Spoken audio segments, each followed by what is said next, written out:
Welcome student, welcome to my channel. আজকে হবে class 12-এর class. এর আগে ক্লাস 12-এর অনেকগুলো ভিডিও দিয়ে দেওয়া হয়েছে, যারা এখনও দেখোনি সেইগুলো পড়ে নিবে। যেমন তোমাদের বায়োটেকনোলজি,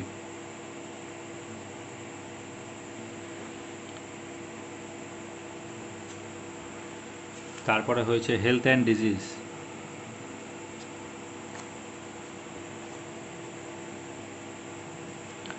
তারপরে জেনেটিক্সের ফার্স্ট চ্যাপ্টার, তারপরে হয়েছে এদিকে ইকোসিস্টেম, আর আরেকটা হয়েছে বায়োডাইভার্সিটি।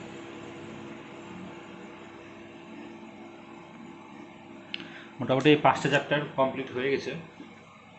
তো যারা ভিডিওগুলো দেখোনি তারা দেখে নেবে। যদি কোনো জায়গায় প্রবলেম থাকে তাহলে আমাকে অবশ্যই জানাবে, যাতে আমি আবার বুঝিয়ে দেওয়ার চেষ্টা করব। আজকে যেটা শুরু হবে, এটা ইউনিট 5-এরই চ্যাপ্টার নাম্বার 16, মানে লাস্ট চ্যাপ্টার যেটা আছে। এটার নাম হচ্ছে এনভায়রনমেন্টাল ইস্যুস।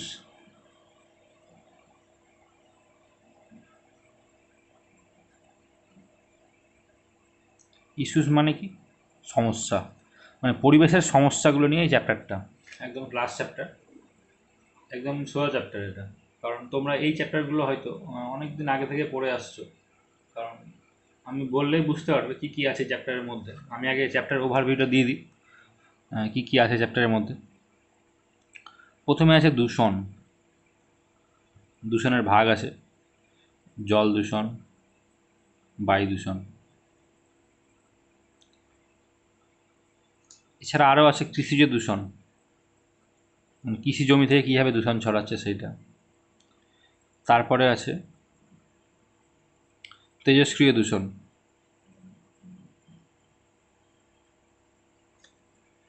তেজস্ক্রিয় দূষণের পরে আছে কঠিন বজ্র পদার্থ শুধু সমস্যা। কঠিন বজ্র পদার্থ মানে যেগুলো হচ্ছে মানে সহজে হয় না, মানে ভেঙে যায় না, অভঙ্গুর পদার্থ যেগুলো। তারপরে পড়তে হবে গ্রিন হাউস।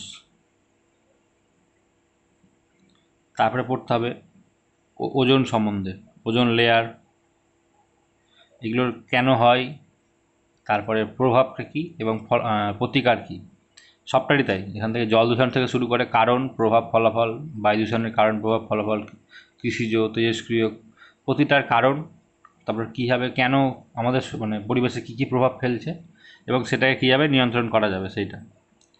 তারপরে আছে অম্লবৃষ্টি, মানে অ্যাসিড রেন। তারপরে আছে ডিফরেস্টেশন। তারপরে আছে মুভমেন্ট, মানে আন্দোলন, কিছু পরিবেশগত আন্দোলন যেগুলো। এগুলো আছে তোমাদের এই চ্যাপ্টারের মধ্যে। তো এবার বলো তোমরা এর মধ্যে কোনটা কোনটা পড়োনি নতুন। এর মধ্যে কিছু কিছু নতুন আছে, যেমন তেজস্ক্রিয় দূষণটা নতুন তোমাদের ক্ষেত্রে, তারপরে কঠিন বজ্র পদার্থটা নতুন। বাকি যা যা আছে সবগুলোই পড়েছো। মুভমেন্টটা নতুন মনে হয়, কারণ ডিফরেস্টেশন ক্লাস 10-এ ছিল, অম্লবৃষ্টি 10-এ ছিল, সব অল্প অল্প ছিল, এখানে ডিটেলসে পড়তে হবে। ওজোন লেয়ার অল্প ছিল, গ্রিন হাউস ছিল, বাকি দূষণ তো ক্লাস 6-7 থেকে পড়ে আসছো। কিন্তু কোশ্চেন আছে পরীক্ষায়, 3 নম্বরের কোশ্চেন আছে যে কোনো দূষণ থেকে। এই চ্যাপ্টার থেকে 5 নম্বরের একটা বড় কোশ্চেন আসবে, প্লাস 2 নম্বর, টোটাল 7 নম্বর আসতে পারে প্রায়। তো 5 নম্বরের যে কোনো একটা বড় কোশ্চেন 3+2-এর মধ্যে থাকবে, প্লাস শর্ট কোশ্চেনের মধ্যে 2 নম্বর। তো চ্যাপ্টারটা খুব গুরুত্বপূর্ণ চ্যাপ্টার, মানে একদম সোজা চ্যাপ্টার এবং গুরুত্বপূর্ণ। তো দুটোই আছে বলে আমাকে ভালো করে পড়তে হবে। এবং মানে আগে যা পড়েছে সেইগুলো লিখলে হবে না, এখন লেখার স্টাইল, পয়েন্টিং, এগুলো সব চেঞ্জ করতে হবে এখানে। তো দেখো ভিডিওটা, কী কী নতুন নতুন আছে, কীভাবে লিখতে হবে সেইগুলোই বলে দিচ্ছি। প্রথমেই আসি আমি দূষণ নিয়ে। দূষণ কী জিনিস? মানে কোনো একটা ভালো জিনিসের মধ্যে যদি খারাপ প্রবেশ করে দিই, মানে খারাপ মিশিয়ে দিই, তাহলে সেটাই দূষিত হয়ে গেল। তো এই খারাপটা যেটা মিশাচ্ছি সেটাকে বলছে দূষক পদার্থ। ভালো সেটা জলের ক্ষেত্রে হবে, এমন একটা ফিল্টার জল আছে, তার মধ্যে আমি কিছু বালি মিশিয়ে দিলাম, তাহলে সেটা বালিটা আছে দূষক পদার্থ, তাহলে জলটা দূষিত হয়ে গেল। বায়ু একই, সব একই। তোমাদের বইয়ে দেখবে শব্দ দূষণও আছে, যেগুলো তোমাদের মানে এইচএসের সিলেবাসে নেই, ওই জন্য ওগুলো পড়তে হবে না। ক্লাস 10-এও পড়েছো তোমরা শব্দ দূষণ, যদি ইচ্ছা হয় তো পড়বে, সেরকম অতটা ইম্পর্টেন্ট নেই, কারণ ওখান থেকে কোনো কোশ্চেন আসেনি। ওটা নিটের জন্য ইম্পর্টেন্ট আছে, ডেসিবেল টেসিবেলগুলো, তো অতটা ইম্পর্টেন্ট নাই ওখানে। তা আমি প্রথমে শুরু করছি মানে বায়ু দূষণ দিয়ে।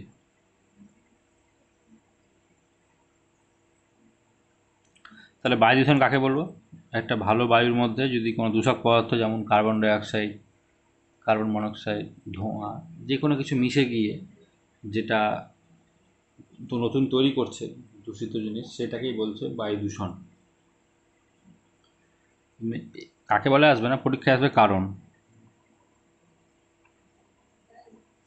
তো এগুলো একটু পড়তে হবে ভালো করে, কারণ মেনলি পরীক্ষা মানে অনেকবার দেখবে যে উৎস বা কারণ এভাবে কোশ্চেন এসছে, বায়ু দূষণের উৎস কী, বায়ু দূষণের কারণ কী, এইভাবে পড়তে হবে।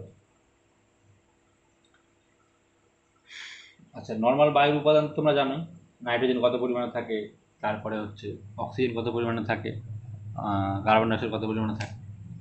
নাইট্রোজেন থাকে কত, নর্মাল যেটা আমাদের বায়ুতে যেটা থাকে 78%, অক্সিজেন থাকে 21%, CO2 থাকে 0.04%, আর আদার্স বাকি থাকে, আদার্স যেটা থাকে মোটামুটি ওই 0.80% এরকম থাকে হয়তো। তো এক একটা বই এক এক রকম লেখা আছে, এবার এগুলো দেখে নিবে একটু। আর যেটা হচ্ছে এবার মেন হচ্ছে কারণ। আচ্ছা, কারণকে দুভাগে ভাগ করবে, একটা প্রাকৃতিক, পরীক্ষায় আসলে এইভাবে লিখবে, প্রাকৃতিক আর একটা কৃত্রিম। প্রাকৃতিকের লিস্ট করবে, কৃত্রিমের লিস্ট করবে, এইভাবে ছক করে পড়বে, খাতায় লিখে নিবে ছকগুলো। তো বায়ু দূষণের প্রাকৃতিক কারণ কী কী হতে পারে বলো, তোমরাই পারবে এগুলো, এগুলো একদম বানিয়ে বানিয়ে লেখা যাবে, পরীক্ষার হলে বানিয়ে লেখা যায়। তবে নাম্বার বেশি পেতে গেলে মানে ডিজাইন চেঞ্জ করতে হবে লেখা, মানে স্টাইলটা। হয়তো তোমরা আগে লিখে দিলে জল, বায়ু দূষণের জন্য ধোঁয়া, গাড়ির ধোঁয়া, যানবাহন ধোঁয়া, যেটা ক্লাস তোমরা 9-10 বা আরও অন্যান্য ছোটো ক্লাসে হয়তো পড়েছো, ওইভাবেই লিখেছো। কিন্তু টুয়েলভে, এখন তোমরা টুয়েলভে পড়ো, এখন ওইভাবে লিখলে হবে না, তোমাদের পয়েন্ট পয়েন্ট করে লিখতে হবে। একটা প্রাকৃতিক কারণের জন্য পয়েন্ট করতে হবে, একটা কৃত্রিম কারণের জন্য পয়েন্ট করতে হবে। প্রাকৃতিক কারণ যেমন হচ্ছে দাবানল, আগ্নেয়গিরি, এই সব জিনিসগুলো হচ্ছে মানে প্রাকৃতিক কারণ। অ্যারোসল, অ্যারোসলটা কি? অ্যারোসল হচ্ছে একটা মানে কোনো তরল জাতীয় পদার্থের মধ্যে ছোট ছোট ক্ষুদ্র ক্ষুদ্র কঠিন পদার্থ যখন মিশে বাতাসে থেকে যায়, সেটাই হচ্ছে অ্যারোসল।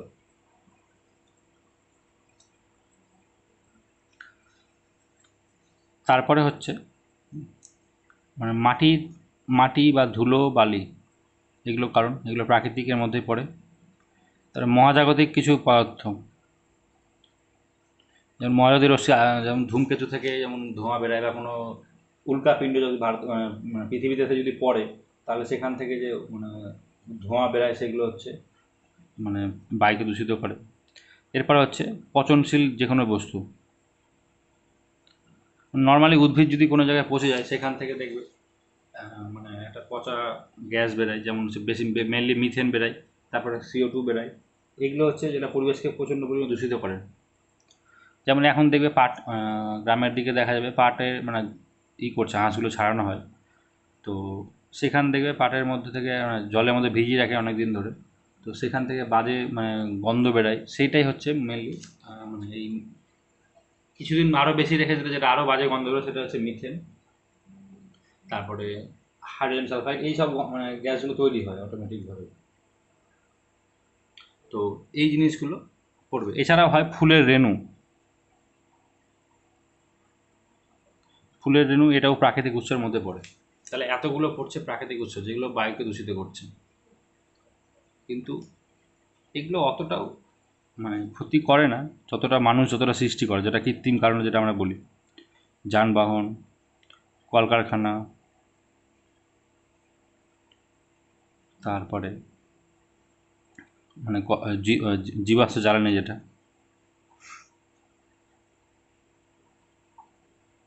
প্রকৃতি থেকে প্রচুর পরিমাণে ধোঁয়া বেরোয়, যেগুলো কী করে মানে বাতাসে মিশে গিয়ে সেটাকে মানে পুরো বাতাসটাকে করে দেয়, দূষিত করে দেয়। এছাড়াও আরও মানুষসৃষ্ট কারণ আছে, সেগুলো হলো যেমন কীটনাশক স্প্রে যদি করা হয়, সেগুলো কী করে বায়ুতে মিশে গিয়ে দূষিত মানে বায়ুকে দূষিত করে। এছাড়া তাপ জাতীয় কারখানা যেটা আছে, মানে যেখানে তাপ তৈরি হয়, তাপ বিদ্যুৎ কেন্দ্র, সেই কারখানা থেকেও মানে প্রচুর পরিমাণে গ্যাস নির্গত হয়, যেগুলো মানে বায়ুকে দূষিত করে। আর আরেকটা কারণ হচ্ছে তেজস্ক্রিয় দূষণ। তেজস্ক্রিয় কিছু বিক্রিয়া হওয়ার ফলে সেগুলো বিভিন্ন রকম দূষিত গ্যাস তৈরি হয়, যেগুলো বাতাসে মিশে গিয়ে বাতাসকে পুরো দূষিত করে দেয়। তো এই সব হচ্ছে কারণ, এইভাবে লিখতে হবে। কারণের 3 নম্বর আসে, প্রাকৃতিক কৃত্রিম এভাবে লিখলে 3-এ 3 পাবে, নাহলে 2 থেকে 2.5 দিয়ে রেখে দেবে। তো একটা প্রাকৃতিক কারণ মেন পয়েন্ট করবে, তারপরে সেগুলো ভাগ করে আবার এগুলোতে মানে এগুলোকেই আবার লিখবে একটু করে।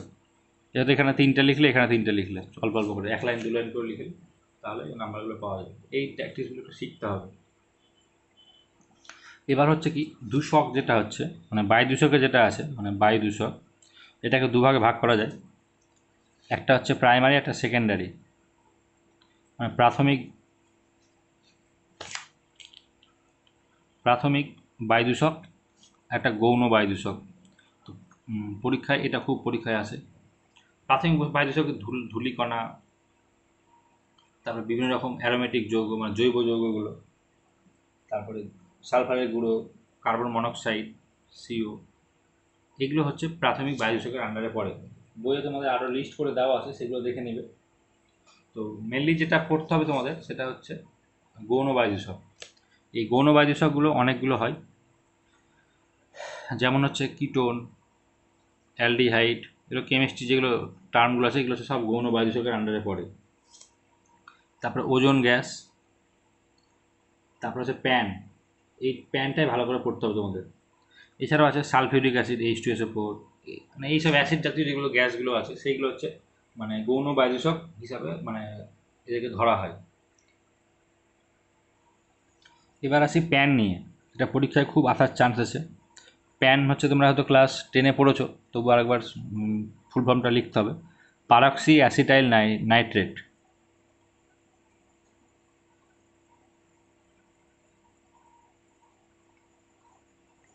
প্যানের ফুল ফর্ম হচ্ছে পারক্সি অ্যাসিটাইল নাইট্রেট। এটা একটা গৌণ বায়ু দূষক বা সেকেন্ডারি এয়ার পলিউট্যান্ট। এটা পরীক্ষায় আসে। প্রতিটা টেস্ট কোশ্চেন ব্যাংকের এমসিকিউ দেখতে পারবা, হয়তো 10টার মধ্যে 4টাতে হয়তো প্যানের সম্বন্ধে দেওয়া আছে। তো প্যান কী জিনিসটা একটু ভালো করে পড়তে হবে। মানে বায়ুর সাথে কী হয়, বাতাসে যেটা আছে হাইড্রোকার্বনের সাথে কী করে, এনও বিক্রিয়া করে, নাইট্রোজেন মনোক্সাইড, এর সাথে বিক্রিয়া করার পরে কী হয়, NO2 তৈরি হয় আর প্যান তৈরি হয়। তো তোমাদের দেখবে একটা রিয়াকশান একটা বক্সের মধ্যে থাকবে, সেটা তোমরা ওটা পড়ে নেবে।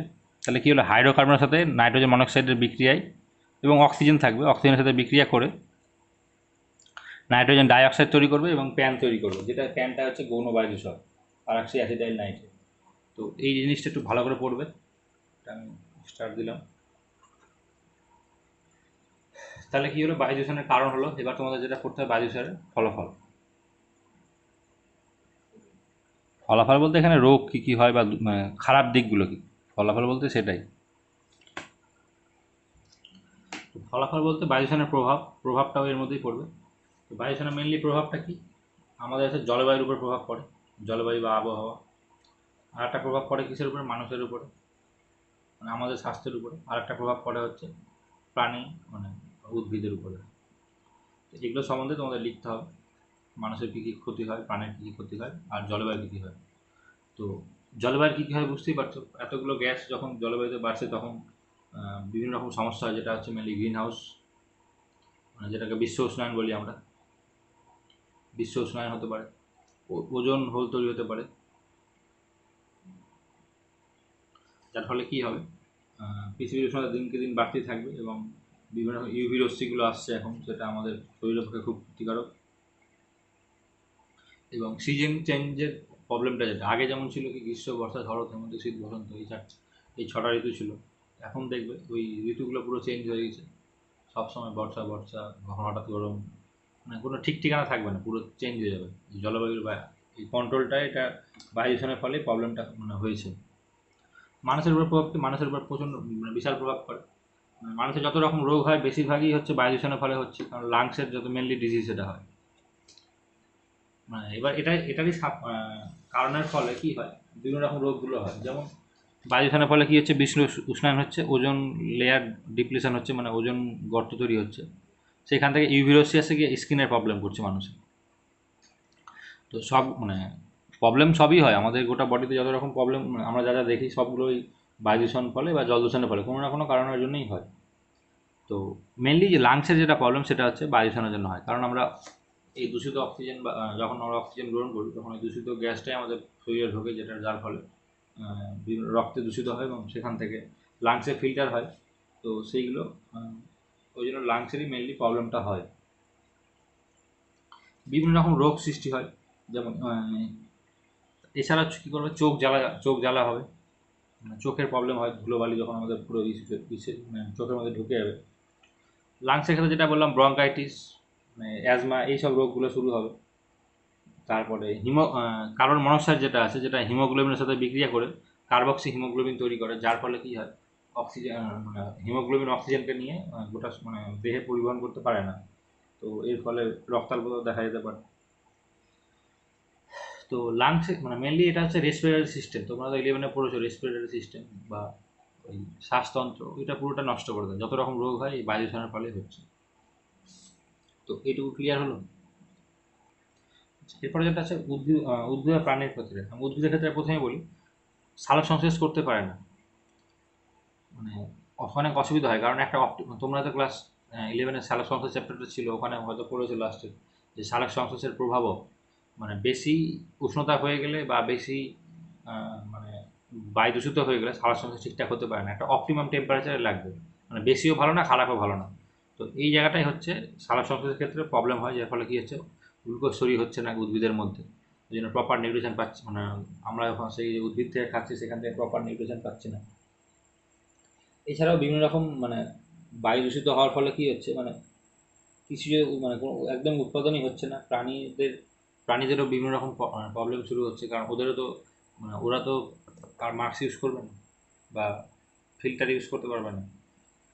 এটা প্রাণীদের আরও বেশি প্রবলেম হয় আমাদের থেকে।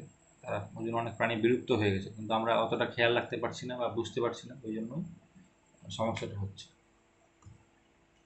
এরপরে আসবে হচ্ছে নিয়ন্ত্রণ। কীভাবে বায়ু দূষণটাকে নিয়ন্ত্রণ করা যাবে, এটারও 3 রকম পদ্ধতি আছে। এভাবে এইরকম পদ্ধতিতে লিখতে হবে, একটা প্রযুক্তিগত, একটা আইনগত,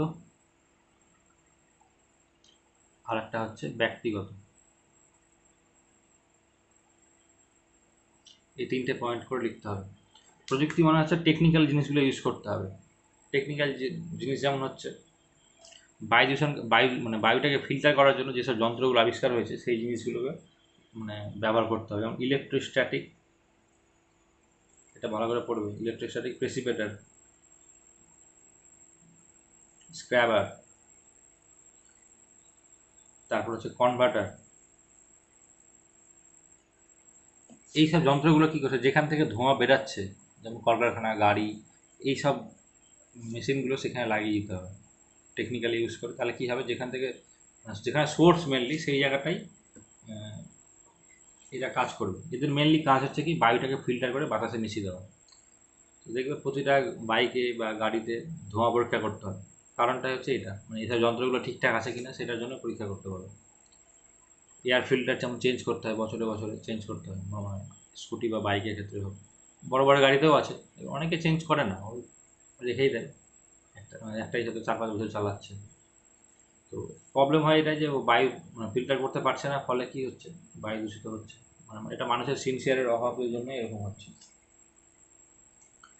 তো এইসব টেকনিক্যালি জিনিসগুলো ইউজ করে বায়ু দূষণ কমানো যেতে পারে। যেমন এখন বিভিন্ন রকম কলকারখানা খুললে কলকারখানার মাথায় যে ধোঁয়া বেরোয়, সেখানে ইলেকট্রোস্ট্যাটিক প্রেসিপিটার হোক বা স্ক্র্যাবার হোক, এইসব যন্ত্রগুলো লাগাতে বলা হয়।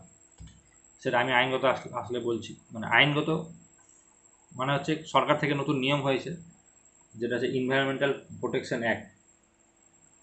এই অ্যাক্টের এই অ্যাক্টের দ্বারাই এখানে কি করা হয়, পুরো যেসব কোম্পানিগুলো হয়তো নতুন কারখানা খুলবে, যারা গাড়ি চালাবে, এইগুলোর কি হচ্ছে, তাদেরকে এইসব যন্ত্রগুলোকে ইউজ করতে হবে।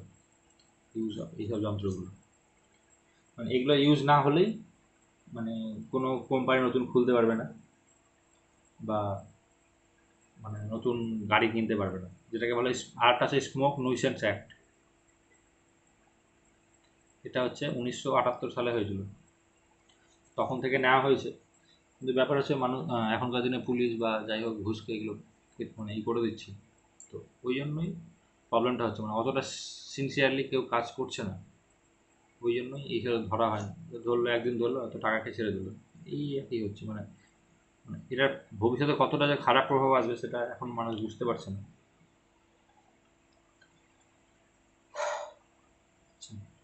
এরপর হচ্ছে ব্যক্তিগত উপায়। ব্যক্তিগত উপায় হচ্ছে তুমি নিজে কীভাবে কাজ করবে, তুমি নিজে কীভাবে কন্ট্রোল করবে। ব্যক্তিগত উপায় বলতে তুমি নিজে হচ্ছে যাতে ধোঁয়া যাতে না তৈরি হয়, যেখান থেকে ধোঁয়া তৈরি হচ্ছে সেই জিনিসগুলোকে কমাতে হবে। যেমন জীবাশ্ম জ্বালানি ব্যবহার কমাতে হবে, যেমন গ্যাস, এলপিজি, তারপরে কয়লা, এইসব জাতীয়গুলো। ওর বদলে কী হচ্ছে,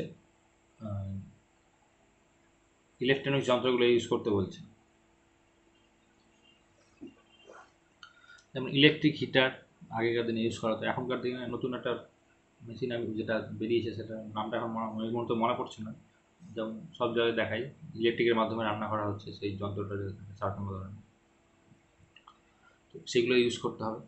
এবং যাতে যারা কয়লা ইউজ করছে বা যারা বায়ু বায়ু দূষণ ঘটাচ্ছে তাদেরকে বারণ করতে হবে, মানে নিজস্ব এইভাবে কলকারখানা যাতে লোকালয়ে যাতে না খুলে সেই জন্য এটাকে ব্যবস্থা নিতে হবে। এগুলো হচ্ছে ব্যক্তিগত, নিজে তুমি কী কাজ করবে সেইটা। তো পরীক্ষায় এই কন্ট্রোলগুলো বেশি করে দেয়, কারণ এখানে তোমাদের এই পয়েন্টগুলো পড়তে চায়, ব্যক্তিগত তুমি নিজে কী করবে সেই জিনিসগুলো পড়তে চায়। তো এই জন্য বেশিরভাগ থেকে উৎসর থেকে উৎস বা ফলাফলের থেকে নিয়ন্ত্রণটা পরীক্ষায় বেশি দেয়। তো ওগুলো আমি স্টার্ট দিলাম, গতবার দেখতে হবে, গতবার এই বছর যারা কোশ্চেন এসছে কী এসছে সেটা দেখে আমি সাজেশন যখন বানাবো তখন বলে দেবো কোনটা বেশি করতে হবে। এরপর হচ্ছে জল দূষণ, এরও ঠিক ওইভাবে পড়তে হবে। জল দূষণের মেনলি কারণ কি, এখানেও সেই প্রাকৃতিক কারণ, কৃত্রিম কারণ করে লিখতে পারো। প্রাকৃতিক কারণ প্রথমে হবে হচ্ছে, প্রাকৃতিক যদি ধরি আমরা, ফার্স্টে যেটা আছে অ্যাসিড রেন। যদি অ্যাসিড বৃষ্টি হয় তাহলে কী হবে, বাতাসে জলের মধ্যে সেই অ্যাসিড বৃষ্টি হয়ে জলটাকে অ্যাসিডিক করবে, সেটা একটা জলটা দূষিত করবে। কোনো জীবজন্তু যদি বা প্রাণী যদি মারা যায় জলের মধ্যে, তাহলে সেই বা উদ্ভিদ যদি মারা যায়, যদি জলের মধ্যে পড়ে যায়, তাহলে সেই জায়গাটা জলটা দূষিত করে দেবে। এগুলো হচ্ছে প্রাকৃতিক। এখানে মেনলি কৃত্রিমটাই বেশি কারণ আছে। কৃত্রিম কারণ কি, আমরা যে সব ড্রেনের জল সেগুলো সব কোথায় ফেলি, সব নদীতে, পুকুরে, সব জায়গায় ফেলে দিই। তারপর আছে কলকারখানা, এর ফলে কলকারখানার জলগুলো সেই মিশে গিয়ে সেখানে গিয়ে জলটা দূষিত হচ্ছে, নদী বা পুকুর বা যেখানেই ফেলি সেখানে দূষিত হচ্ছে। তারপর আমরা যখন কীটনাশক ইউজ করি, কীটনাশক ইউজ করার ফলে কী হচ্ছে, সেগুলো জলের বৃষ্টি হলে সেগুলো জলে বাহিত হয়ে কী হচ্ছে, পুকুর, নদীতে বা এগুলোতে পড়ে যাচ্ছে, তখন সেই জলটা দূষিত হচ্ছে। তারপর হচ্ছে বিভিন্ন রকম কেমিক্যাল, যেগুলো আমরা হয়তো কেউ পুকুরে স্নান করাচ্ছে গরু, বা তারপর আমরা যেমন গ্রামের দিকে দেখা যায় যে বাসন মাজছে বা স্নান করছে, সেইগুলো কী হচ্ছে, সেগুলোতে সেই পুকুরের জল বা জলটাকে দূষিত করে দিচ্ছে। এইভাবে প্রচুর ক্ষতি হয় জল দূষণে। বই আরও দেখবে পারলে মোটামুটি এখান থেকে দুটো, এখানে বা তিনটে, বা এখান থেকে আরও 5-6টা করে রাখবে, কারণ 3 নম্বরের জন্য আসে এগুলো উৎস, বা 2 নম্বরের জন্য আসে, মিনিমাম 4-5টা লিখতেই হবে, এই জায়গায় সাব পয়েন্টগুলো। তো এরপরে হচ্ছে প্রভাব, জল দূষণের ফলে কী রোগ হয়। মেনলি আমরা যাতে রোগ দেখি জল দূষণের ফলে, কলেরা, টাইফয়েড, সবগুলো জল দূষণের মাধ্যমে হয়। সেই জল যদি আমরা পান করি, সেই পান করার ফলেই সেই রোগগুলো হয়। আমাশ হয়, লুজ মোশন যেটা হয়, সেটা এই ভুলভাল জল খাওয়ার ফলেই হয়।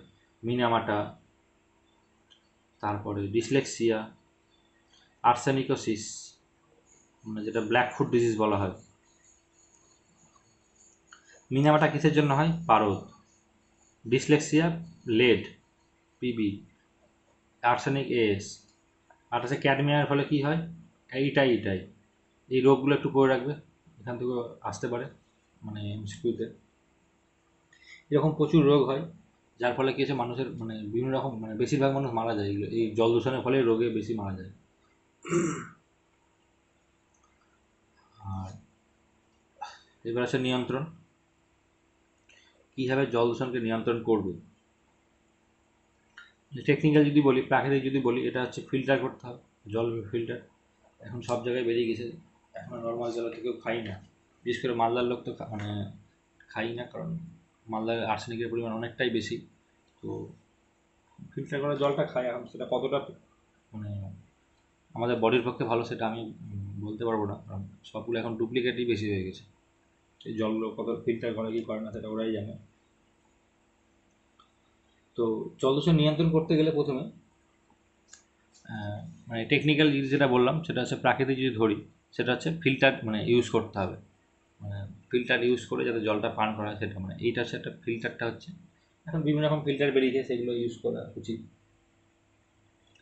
তারপরে যেগুলো হচ্ছে আইনগত যেটা হচ্ছে মানে ওই কলকারখানার জলগুলো যাতে নদীতে বা ইসে না ফেলা হয় বা ফিল্টার করে ফেলতে হবে, এরকম একটা মানে নিয়ম করতে হবে।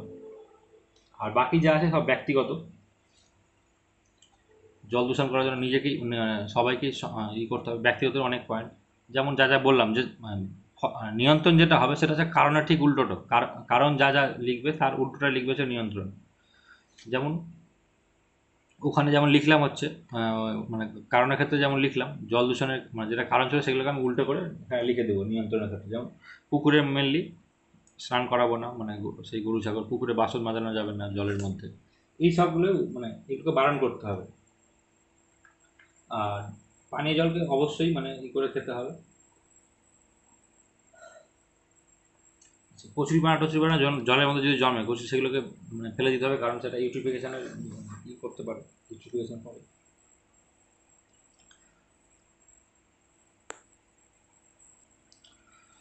তো এগুলো ছিল হচ্ছে তোমাদের নিয়ন্ত্রণ, একটু বই থেকে আরও দেখে নেবে মানে কী কী পয়েন্ট আছে সেগুলো মুখস্থ করে নেবে। নিয়ন্ত্রণগুলো খুব ইম্পর্টেন্ট, সবই জল দূষণের হোক আর বায়ু দূষণের হোক।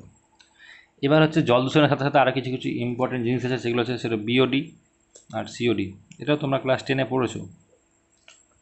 তো আমি আর একবার বলে দিচ্ছি, ফুল ফর্মটা কি? Biological oxygen demand, chemical oxygen demand. B for biology, C for chemistry মানে কেমিক্যাল ধরলাম।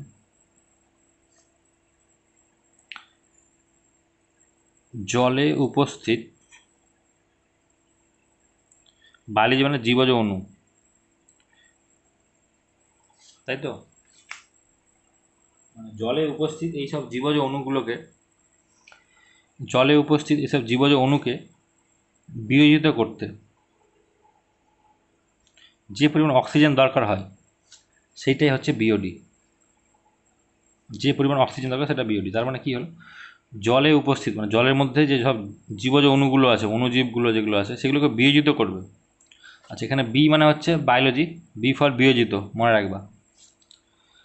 তাহলে এখানে কী হবে, জলে উপস্থিত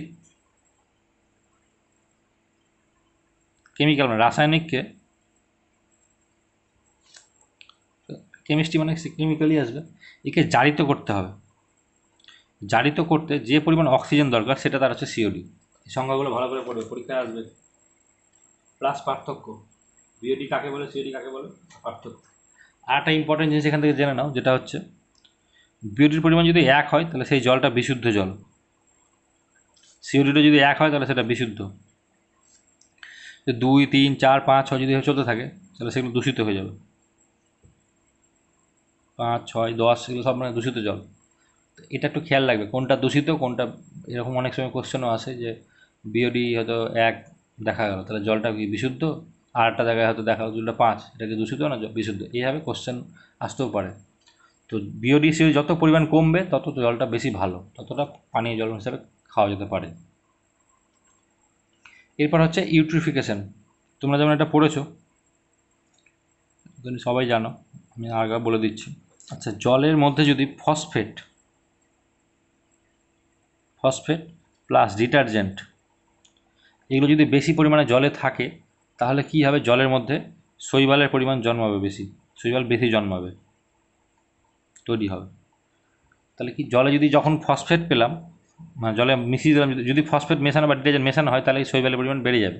এটাকেই বলছে শৈবাল ব্লুম বা ইউট্রিফিকেশন বা অ্যালগাল ব্লুম।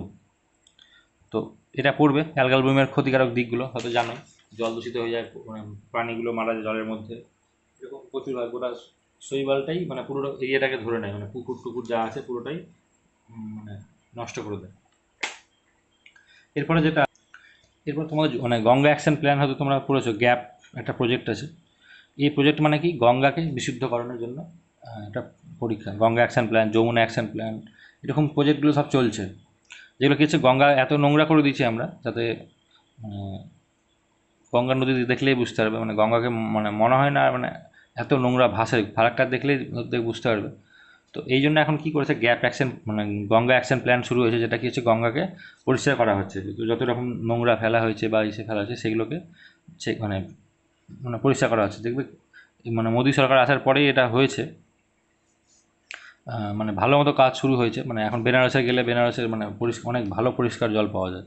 আগে যেখানে হয়তো কোনো জুতা ভেসে আসলো, প্লাস্টিক ভেসে আসলো, এরকম হতো, মানে স্নান করা যেত না, তবুও মানুষ স্নান করতো। কিন্তু এখন মানে অনেক ভালো পরিষ্কার হয়েছে গঙ্গার জল, আস্তে আস্তে শুরু হচ্ছে, এখনও অনেক বছর টাইম লাগবে। এরকম মানে এইসব অনেক মানে প্রজেক্টগুলো শুরু হয়েছে, যেগুলো কি হচ্ছে মানে সবগুলোকে মানে জল পরিবেশ দূষণ থেকে বাঁচানোর জন্য এগুলো শুরু করেছে। তো এগুলোই পড়বে তোমরা আজকে, এতটুকু পড়ো।